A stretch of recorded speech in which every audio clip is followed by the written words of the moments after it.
જેને વાસનાનો રોગ લાગુ પડે ભાગવતકાર કે એની પાસે જ્ઞાનની વાતો નકામી. ઈ તો ઠોકર ખાય ને ત્યારે સમજાય બધું, ત્યાં સુધી ન સમજાય.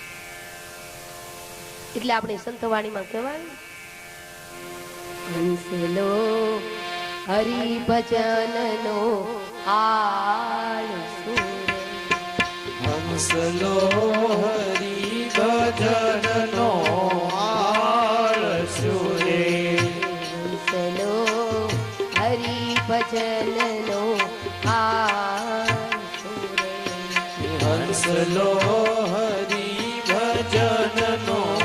આળસુ રે હંસલાને સંતોનો સંગ ગમતો હંસલાને સંતોનો સંગ